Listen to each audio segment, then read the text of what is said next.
5월 11일 오늘 만나 성경 말씀은 사무엘상 2장 18절에서 21절 말씀입니다.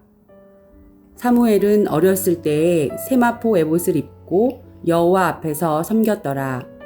그의 어머니가 매년 드리는 제사를 드리러 그의 남편과 함께 올라갈 때마다 작은 겉옷을 지어다가 그에게 주었더니 엘리가 엘가나와 그의 아내에게 축복하여 이르되 여호와께서 이 여인으로 말미암아 내게 다른 후사를 주사 이가 여호와께 간구하여 얻어 바친 아들을 대신하게 하시기를 원하노라 하였더니 그들이 자기 집으로 돌아가매 여호와께서 한나를 돌보시사 그로 하여금 임신하여 세 아들과 두 딸을 낳게 하셨고 아이 사무엘은 여호와 앞에서 자라니라.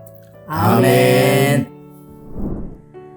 오늘 만나로 만나주시는 하나님을 기대합니다. 성경에는 믿음의 선진들의 이야기가 기록되어 있습니다. 반면 성경에는 믿음의 선진들로부터 나왔음에도 불구하고 부모의 신앙과 기대와는 다르게 자라난 후손들의 이야기도 기록되어 있습니다. 오늘 우리가 나눌 사무엘상 2장에는 엘리 제사장의 두 아들과 사무엘의 이야기가 함께 기록되어 있는데요. 믿음의 후손들이었던 이들이 어떤 모습으로 살았는지 살펴보면서 말씀 안에 담겨있는 하나님의 마음을 알아가길 원합니다. 먼저 엘리의 아들들은 이런 사람들이었습니다. 사무엘상 2장 12절 말씀입니다. 엘리의 아들들은 행실이 나빠 여호와를 알지 못하더라. 행실이란 드러나는 행동을 말하죠.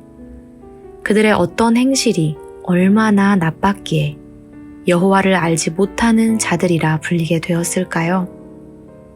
당시 제사장의 아들이라면 아버지를 따라 제사장으로 살아야 했는데요.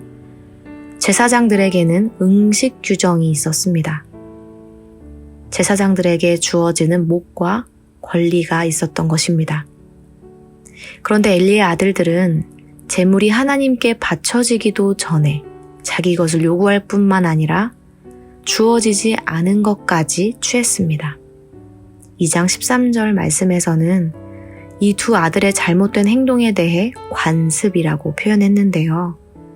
이 단어가 법도 의미한다는 점에서 이들의 잘못된 행동이 법이라고 생각될 만큼 당연시되고 있었던 현실을 보여주고 있습니다.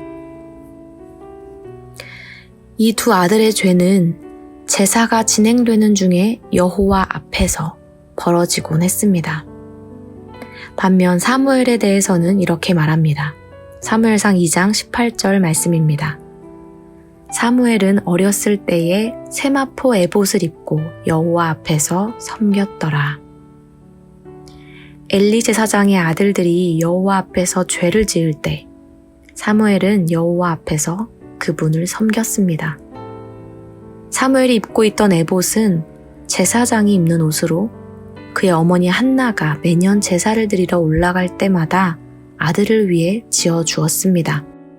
제사장 가문이 아니었음에도 그의 부모들은 사무엘이 하나님 앞에서 섬기는 제사장으로 자라가도록 격려하고 축복했습니다. 이런 헌신과 사랑을 보며 감동한 엘리 제사장은 두 부부를 위해 기도했고 하나님께서는 그 가정을 돌보시며 사무엘 외에도 세 아들과 두 딸을 주셨습니다. 하나님께는 손자가 없다는 말이 있습니다. 학창시절 제가 자주 듣던 말인데요. 목회를 하시던 저의 부모님의 기대와 기도와는 다르게 저에게 하나님은 늘 아버지의 하나님, 어머니의 하나님이셨습니다. 부끄럽게도 저는 저의 하나님을 만나기까지 오랜 시간 동안 방황하고 하나님과 거리를 두며 지냈습니다. 그러던 어느 날 저를 바라보시며 안타까워하시고 슬퍼하시는 하나님이 보이기 시작했습니다. 그게 바로 하나님의 은혜였습니다. 하나님께서는 우리가 누군가의 아들이 아니라 누군가의 자녀가 아니라 하나님의 자녀로 살아가기를 원하십니다. 하나님의 손자, 손녀가 아니라 하나님의 자녀로 살아가기를 원하십니다. 하나님은 그들을 안타까워하시며 그들이 돌아오기를 기다리고 계십니다. 그들의 눈에도 기다리시는 하나님, 안타까워하시는 하나님이 발견되기를 간절히 원하십니다. 오늘 나에게, 우리에게, 우리 자녀에게, 우리 가정에 그 하나님의 은혜와 사랑이 충만하기를 간절히 소망합니다. 기도하겠습니다. 사랑의 하나님, 우리를 하나님의 자녀로 불러주신 은혜에 감사드립니다. 때로 하나님의 뜻대로 살아가지 못할 때가 있음에도 불구하고 우리를 기다려주시고 인내해주시는 하나님의 사랑에 감사드립니다. 나뿐 아니라 우리 자녀가, 우리 가정이 그 하나님의 은혜를 발견하고 깨닫고 누리며 살아가길 소망합니다.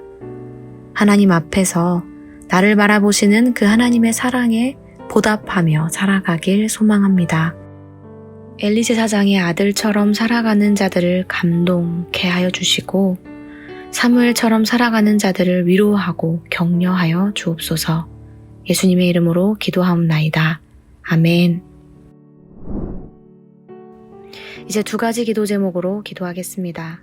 첫째, 우리가 하나님의 자녀임을 기억하며 살아가게 하옵소서. 둘째, 다음 세대와 광성학원이 하나님의 자녀로서의 정체성을 가지고 이 세상을 살아가도록 믿음의 공동체인 우리가 날마다 중보하게 하옵소서. 이렇게 기도하신 후에 개인 기도하시겠습니다.